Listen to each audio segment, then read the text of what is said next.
The Hollow Vale, Act 1, The Crumbling Road, a chronicle of memory and mist in the last days of Rome. 2025 Alexander Paul Burton, all rights reserved. This is a work of fiction. Names, characters, places and incidents are either products of the author's imagination or are used fictitiously. While the Hollow Vale draws upon real landscapes, linguistic histories and the fading echoes of Roman Britain, particularly the West Country and Somerset, it is ultimately a myth, not a map. No part of this book may be reproduced, stored in a retrieval system, or transmitted in any form or by any means electronic, mechanical, photocopying, recording, or otherwise, without the prior written permission from the publisher or author, except brief quotations used in critical articles or reviews. For the land that forgets slowly, the hills that dream beneath Roman ruin, the rivers that remember the names that we do not, and for all the quiet things that toll in mist unheard. The Hollow Vale is a work of fiction, though it is bound by real landscapes. The marshes, hills, ruins, and place names of Somerset have shaped this story, but events, characters, mythologies within are imagined. History here is both a shadow and a mirror, reinterpreted through the lens of folklore, loss, and longing. This is not a true tale, but somewhere in the mist, it remembers one. Chapter 1. The Forgotten Scroll. It was the third hour before dawn, and the mist had already pressed in close against the broken walls of the monastery of St. Ambrose. Outside, the orchard had vanished beneath a silver flood, the apple trees no longer visible beyond the window arches. Their leafless limbs reduced to smudges within a vapour that neither rose nor settled but hovered, purposeful and implacable, like breath held by the land itself. Brother Felric, the oldest monk in the house, sat alone in the scriptorium, wrapped in 3 threadbare habits and a mantle of wool so old it had begun to mimic the texture of lichen. The room was barely warmed by the hearth behind him, its coals long since faded to a dull cherry glow. The fire had been rekindled at Vespers, but Felric had not noticed its fading. He had been copying a line from a shattered hymn book for over an hour, each stroke more unsure than the last, each word less familiar than it had been the moment before. The letters blurred, not from age or infirmity, but from something subtler, something Felric could not name. The ink seemed to change as he dipped his quill, darkening, then paling, then shifting altogether into something that shimmered faintly in the lamplight, like the wings of a moth just before it turns to ash. He paused, blinked. The phrase on this page had changed, not misspelt, not smudged, changed. The Latin was now mingled with curved strokes and symbols he had only seen once before, half buried in a ruined gospel from the west. The sort of marks that moved when no one looked at them directly. Felric sat back in his chair, the worn joints of the frame creaking beneath his weight. He glanced towards the high window slit, but it had long been devoured by fog. The light beyond was grey and indistinct. The hour still hung heavy in that timeless stretch before dawn, when sleep thins and the veil between things stirs. Somewhere deep in his memory, a story returned. He hadn't thought of it in decades. An old tale whispered by the abbots when the wine had flowed too freely and the ink had run dry. If the mist comes before the hell, do not write your name. If the words forget themselves, do not answer aloud. If the letters turn to stars, leave them be. For the word has opened its ledger, and it always writes in silence first. He had always taken it for a metaphor, a fable to keep the novitiate from wandering into heretical texts or dreaming too boldly over the margins of sacred scrolls. Now, sitting in the hush of the scriptorium, the tale felt less like a warning, more like an instruction. The letters on the page shimmered once more, then stilled. Felric set down his quill. He could feel the weight of something shifting in the floor beneath him, in the breath of the walls. It was not fear he felt, not exactly. It was a memory, curling back into the room like smoke. The scriptorium, once the pride of a Roman villa's atrium, now felt like a tomb, beautiful in its decay, but heavy with the silence that no longer inspired contemplation. The plastered walls, once lined with frescoes and hung with the oils of long-forgotten patrons, faded to bare, chalky memory, their past lives flaking away with every season. The roof had sagged slightly where the southern beam had split. The ivy crept in through the cracks, tracing slow runes in green along the edge of the lintel. Walls that had once echoed with the voices of senators, philosophers and wine merchants, names long since erased from marble, now held only breath and dust. Felric had loved the sound of the quill on parchment, the steady scratch like an oath being bound, a quiet and decisive rhythm that seemed to affirm the world with each letter. It was, to him, the closest thing left to divine speech, a sound that meant something had been remembered.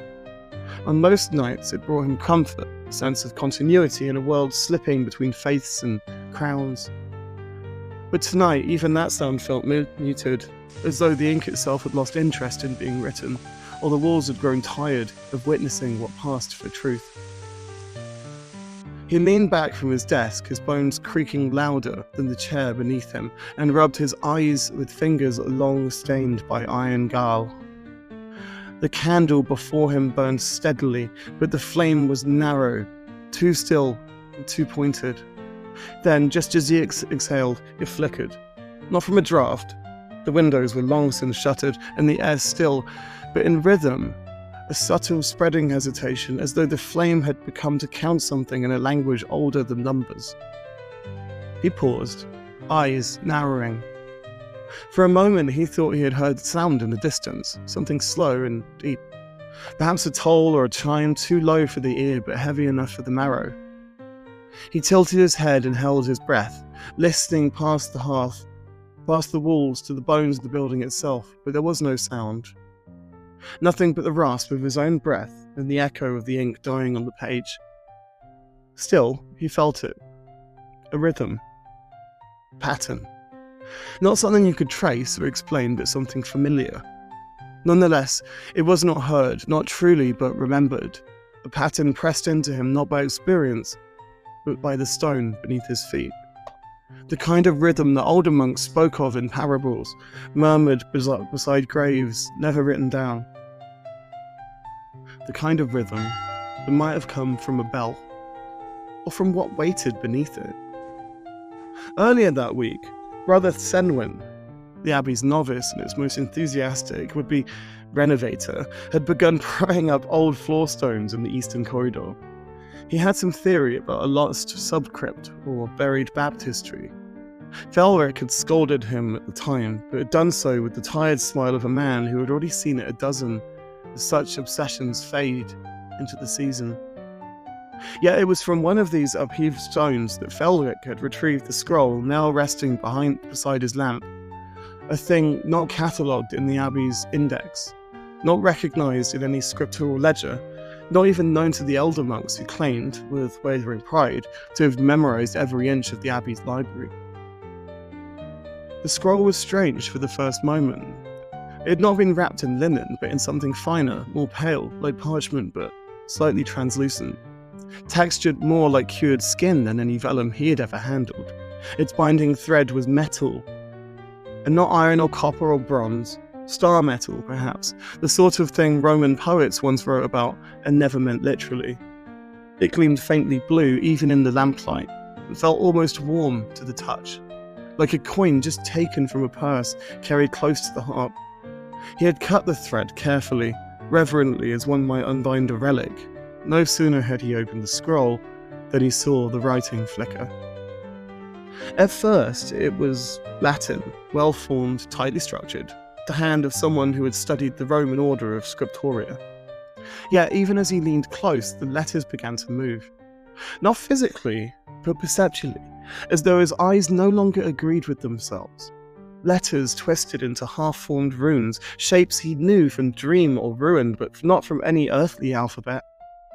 Then the shapes melted into lines, swelled back into symbols, and settled at last into something so simple, so profoundly familiar, that he shivered. The crooked scrawl of a child's hand, a single sentence, like an epitaph. Where the bell tolled, we ceased to be. Felric caught breath. His first thought was that it must be some marginalia, something written long after the original scroll, scribbled by a bored apprentice, perhaps. But no, the ink had bled into the scroll evenly, as though the hand that had written it had done so while the scroll was being made. The parchment beneath the words pulsed slightly like a throat beneath a whisper. It was alive, in some sense, or it remembered being alive. He sat very still. Something outside creaked. The mist had reached the windows and now pressed its weight against the glass. It was not the first time Felric had felt watched, but this was different. The air itself had grown denser. The smell of old earth, of lichen and water-soaked wood filled the room. And beneath that, the faintest scent of crushed thyme and soot. Felric reached again for the scroll, and it welcomed him. That was the only word for it.